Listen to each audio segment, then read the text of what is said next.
Imagine living decades without knowing the truth about the brutal murder of a beloved young girl, believing justice would never be served, until an unexpected discovery reveals a culprit so close that it shakes everything you believe to be true. For 31 years, the Cox family lived with doubt, unfair suspicions, and the silence of an unresolved investigation. But what if I told you that the biggest mistake we make is trusting the first conclusions blindly? Sometimes the truth is closer than we think, and when it finally surfaces, it comes with a price no one is prepared to pay. Want to know how this happened?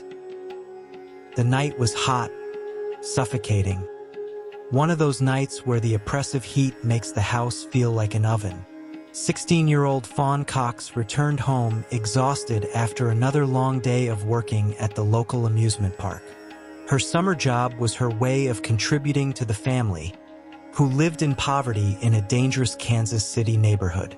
As soon as she walked through the door, she was met by her mother's weary but attentive gaze and the silence of the house, as her sisters were away. The young girl climbed to the second floor, where her small bedroom offered her only refuge of privacy. Sweat ran down her forehead as she opened the window, hoping the night breeze would bring some relief, but the air was still. Little did Fawn know that this would be the last night she would ever feel the stifling heat. On the first floor, the old air conditioning unit roared loudly, drowning out any sound from upstairs. Fawn's parents slept in their small bedroom downstairs, while her younger sister, Felicia, opted for the living room sofa, seeking the cool air from the only working air conditioner. Amber, the sister who usually shared the second floor with Fawn, was away babysitting that night, leaving the house even quieter. It was an ordinary night, like so many others, but by midnight, something sinister was already creeping into the walls of that humble home. The family poodle, usually quiet, began barking. Something was wrong. Felicia, half asleep, thought it was the heat or the discomfort from the dog's pregnancy. "Shoo!" she muttered, turning on the sofa. The noise from the old machine drowned out any other sounds, and minutes passed slowly in that dark night. Meanwhile, outside, in the shadow of an old trailer parked beside the house, a figure moved with terrifying precision. The intruder already knew the way. The backyard darkness was his accomplice, and the old structure provided a discreet route to Fawn's open window. As the intruder approached, Fawn slept deeply, too exhausted to notice anything unusual. The heat enveloped her like a heavy blanket, and she didn't hear the light.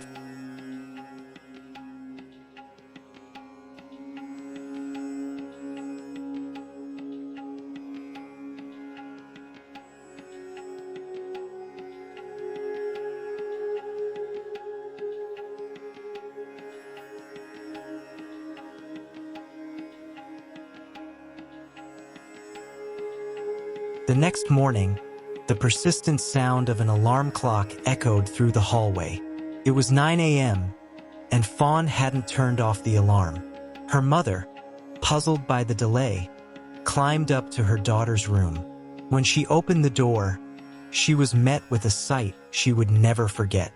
Fawn's body lay on the bed, lifeless, with dark bruises around her neck. Panic overwhelmed the woman, and she screamed for her husband. Within seconds, the house was thrown into chaos. The police arrived quickly, and the scene they found left them perplexed. How was it possible that no one had heard anything? Fawn's small bedroom was in disarray, with clear signs that something terrible had taken place there. Detective Caldwell, assigned to the case, immediately suspected that the intruder had entered through the open window, using the old trailer for support. But this raised another disturbing question. Who could have known the house so well, enough to know about the open window and the absence of the sisters on the second floor?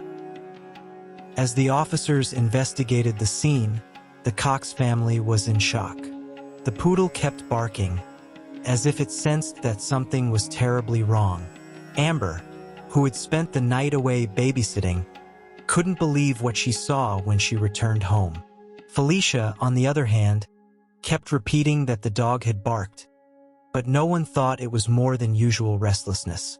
Now, everything made sense, but it was too late. The first clues began to surface as investigators combed through the room. Small strands of hair were found on the bed, along with bloodstains and traces of semen. This confirmed that Fawn had been attacked while she slept, but who could have committed such a brutal act?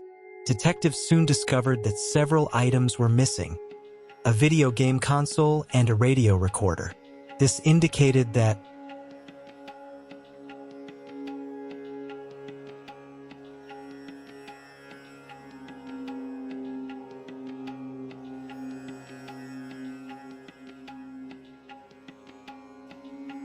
the investigation quickly spiraled into a maze of uncertainties. Detective Caldwell, experienced in homicide cases, knew that time was of the essence. The first hours after a crime are always the most crucial, but nothing seemed to add up. The poor neighborhood where the Cox family lived was no stranger to crime, but the murder of a young girl in her own room was a brutality even the toughest residents couldn't ignore. Caldwell began interviewing neighbors, looking for any clues, any suspicious movements during the night. But the answers were always the same. No one saw, no one heard. The only witness, apparently, was the small poodle that had barked anxiously that hot night. Felicia's words echoed in Caldwell's mind. A dog barking while the rest of the house remained deaf to what was happening upstairs. But he knew he couldn't base his investigation on an animal's instinct. He needed something more concrete. And it was in Fawn's room that they found the first piece of a macabre puzzle: an old, dirty military cap lying near the bed. Neither the family nor Fawn had any connection to it. The cap, seemingly forgotten by the attacker, became one of the few material clues the investigators had. It was sent for analysis, along with the hair strands and semen found at the scene. Caldwell hoped DNA could reveal the killer's identity. However, in 1989, genetic testing was slow and imprecise. While the labs worked, the police were forced to explore other possibilities. Slowly, rumors began to spread among the neighborhood's youths. 3 teenagers known for getting into trouble were mentioned as suspects. They weren't strangers to the justice system, having been caught in petty thefts and vandalism. One of the boys, in particular, had attended school with Fawn, which caught Caldwell's attention. He decided to investigate further, putting pressure on the boys to talk. Could these teens have broken into the Cox home that night, perhaps in search of an easy robbery? But had one of them gone further? After intense interrogations, one of the boys finally admitted to breaking into Fawn's house that night. He detailed how he climbed to the second floor, using the old trailer parked in the backyard as a step.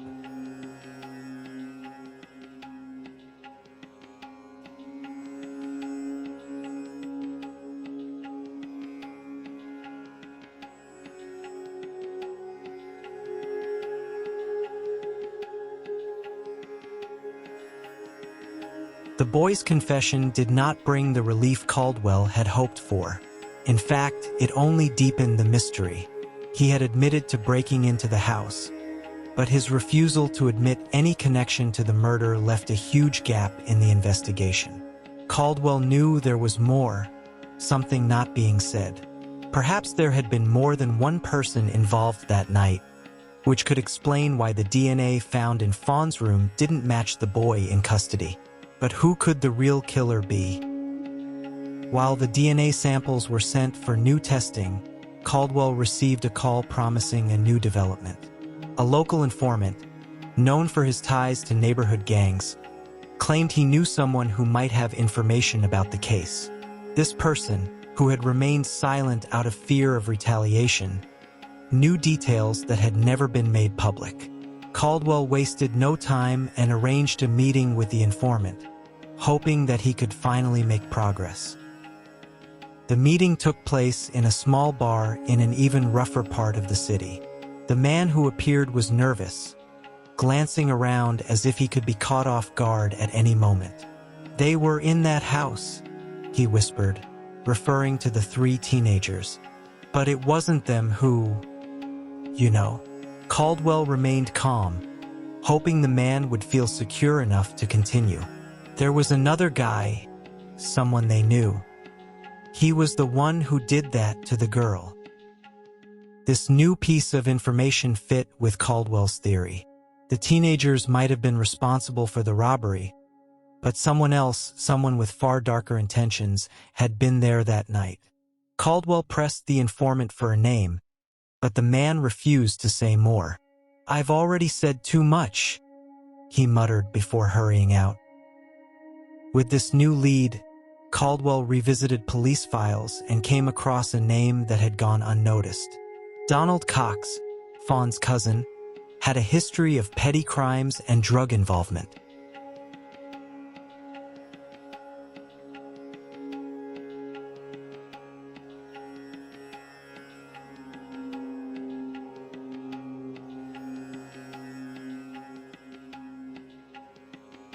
Years passed with no major breakthroughs. Fawn Cox's case fell into limbo, an open wound for her family and an unsolved enigma for the investigators. Caldwell, who retired in 2000, never stopped thinking about the case. He knew the truth was there, hidden in the evidence, waiting to be uncovered. And it wasn't until advances in DNA testing that the answer finally came to light. In 2020, more than 30 years after the crime, the DNA samples collected at the scene were re-examined. This time, the lab found a match. The DNA found in Fawn's bedroom matched Donald Cox. He had died of a drug overdose in 2006, and the case had been treated as accidental. However, his genetic samples had been preserved, and it was thanks to this coincidence that the mystery was finally solved. The Cox family was devastated to learn that Fawn's killer was a close relative. Donald had been a frequent visitor to the house, someone they trusted. But behind that familiar facade was a troubled man whose actions on that tragic night destroyed his cousin's life and his own family. Felicia, Fawn's sister, felt a mixture of relief and despair upon learning the truth. For years, the suspicion that the teenagers might have been responsible had gnawed at her. But now, with the truth revealed, she could finally close that painful chapter of her life. The closure of the case brought answers, but also raised new questions. The 3 teenagers, who for decades had been seen as guilty of the brutal murder, had suffered the consequences of suspicion. Their lives were marked by the community's distrust, and now, they knew they were innocent of the most heinous crime. However, the damage had already been done, and Caldwell, even in retirement, wondered if justice had truly been served for everyone involved. Donald Cox, though already dead, never paid for the crime he committed. He lived his last years without punishment for what he had done to young Fawn. His family, now aware of what he had done, bore the weight of this revelation.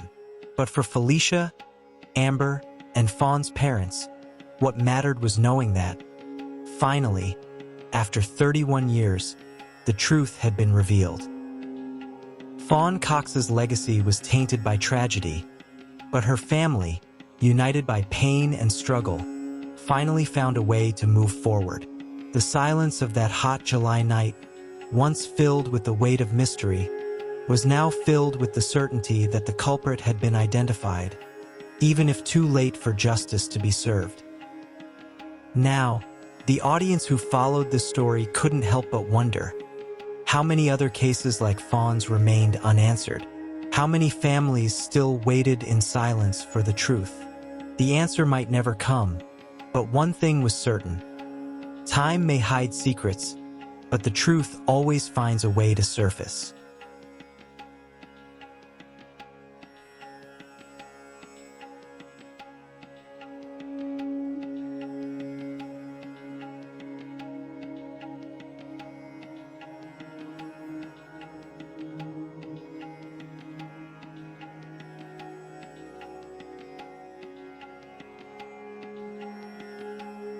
Welcome to Spooky Stories. I'm Milo, your guide through the chilling and the unknown. Here, we dive into terrifying tales that will keep you on the edge of your seat. Join our community of thrill seekers, and let's explore the darkness together. If you're curious about how I keep my concentration, efficiency, performance, and mental health at their peak every day, I'm going to share with you 2 resources that I use daily in my video creation routine. First, breathing for sleep. This method is essential for my deep, restful nights, ensuring I wake up refreshed and ready to create high-quality content. And the best part? It's super easy to incorporate into your routine. And then there's the 7 seconds at-home ritual. This ritual is backed by 4 neuroscience studies and helps to supercharge my brain power, keeping my focus sharp throughout the entire day. Want to try these resources and feel the difference in your routine? The links are right here in the video description and pinned in the comments. Don't miss this chance to elevate your productivity and mental well-being. Now that you've uncovered the dark truth behind the story, it's time to reflect. How many situations like this are happening around you without your knowledge? Are you paying attention to the signs? Would you have made a different choice? This is your moment to act, to apply what you've learned, and to make a difference in your life and in the lives of those around you. What will you do with this knowledge? Share your thoughts in the comments below. I want to hear from you. And before you go, click on the video that's on the screen to dive even deeper into this world of mystery. Don't forget to subscribe to Spooky Stories and turn on notifications so you can keep learning with each new tale. Who knows, the next warning sign you spot might just save a life.